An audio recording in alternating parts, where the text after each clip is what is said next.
Seorang wanita bernama Afina Shifa Biladina membagikan kisahnya yang mengalami alergi kulit parah saat terjangkit virus COVID-19. Melalui media sosial Twitter miliknya, @afinashif, dirinya menceritakan awal mula terinfeksi penyakit tersebut.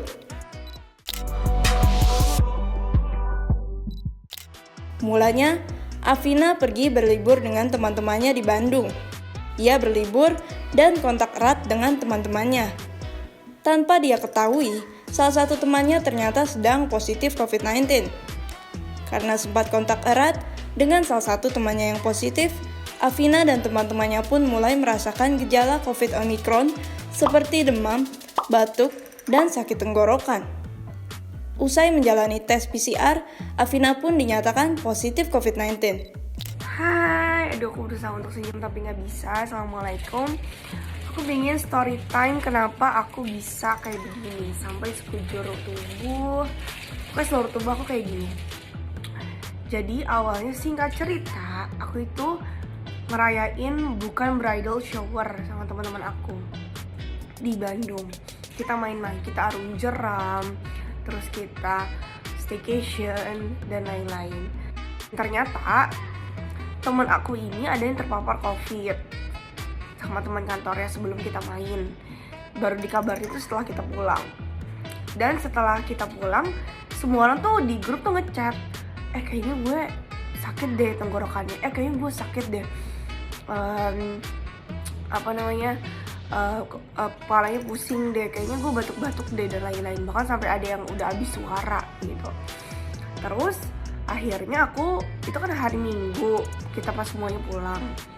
Hari Seninnya aku langsung PCR. Ketika PCR, udahlah seperti gejala-gejala COVID biasanya. Pilek, terus udah gitu badannya panas dan lain-lain. Ternyata aku positif.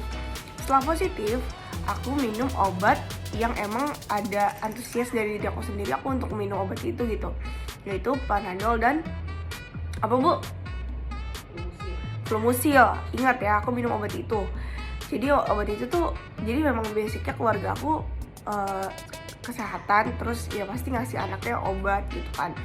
Terus aku dikasih Flumusil sama Panadol, dan ternyata langsung lah ada mata berair, terus ruam-ruam di wajah. Tahu kirimin foto, aku taruh fotonya di sini.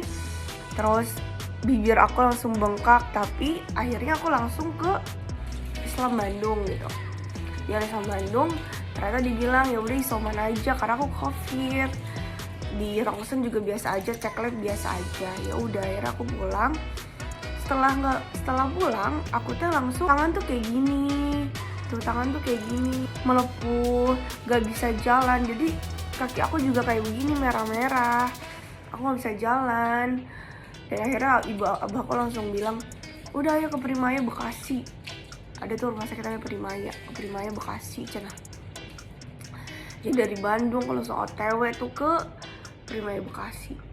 Masuk UGD, masuk isolasi. Katanya emang ada yang bilang SJS. Banyak banget teman-teman komen di sini SJS kan, Simon Johnson Syndrome. Tapi ada kemungkinan juga autoimun karena kita dites anak profil tapi tesnya belum ada. Dan semoga dikasih hasil terbaik untuk tesnya sama Allah.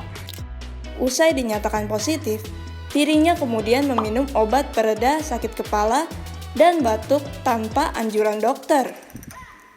Nah, setelah meminum obat tersebut, ada reaksi alergi pada tubuhnya berupa bintik-bintik kemerahan di wajah, lengan, hingga telapak tangannya. Afina menduga dirinya mengidap lupus atau gangguan autoimun. Tetapi dirinya masih menunggu hasil tes laboratorium mengenai penyakitnya ini. Karena viralnya kisah Afina, salah satu dokter influencer bernama Mario Johan atau yang akrab dipanggil Dr. Joe menjelaskan diagnosis penyebab penyakit kulit yang dideritanya. Menurut Dr. Joe, Afina kemungkinan mengidap Stevens Johnson Syndrome atau SJS. Namun, tidak menutup kemungkinan juga gangguan penyakit kulit itu akibat autoimun. Menurutnya, Stevens Johnson Syndrome bisa muncul akibat adanya infeksi dan reaksi alergi obat. Hai Afina, aku izin Stitch untuk menjelaskan ke teman-teman yang lain ya. Kalau dari penampakan, aku kan nggak meriksa nih ya, tapi kalau dia penampakannya itu memang mengarah ke Stevens-Johnson syndrome.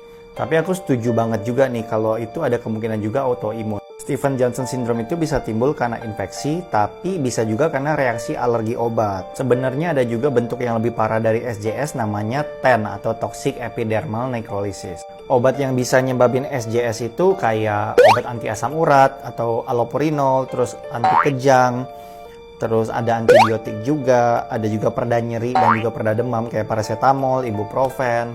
Tapi karena ini reaksi alergi, jadi nggak terjadi di semua orang. Semoga kisah dari Afina bisa menjadi pelajaran agar Sobat Vidivisi tidak sembarangan meminum obat tanpa pemeriksaan dokter. Segera cari pertolongan medis jika Sobat Vidivisi mengalami gejala sindrom Stevens-Johnson, terutama jika memiliki faktor resiko atau pemicu seperti konsumsi obat-obatan tertentu. Hal ini karena penderita sindrom Stevens-Johnson perlu ditangani secara intensif di rumah sakit. Sindrom Stevens-Johnson dapat sembuh bila penyebabnya sudah dapat diatasi. Setelah gejala di kulit mereda, umumnya kulit baru akan tumbuh dalam beberapa hari. Namun pada kasus yang parah, proses penyembuhan mungkin membutuhkan waktu hingga beberapa bulan. Stay safe and healthy, sampai jumpa di Health Today berikutnya.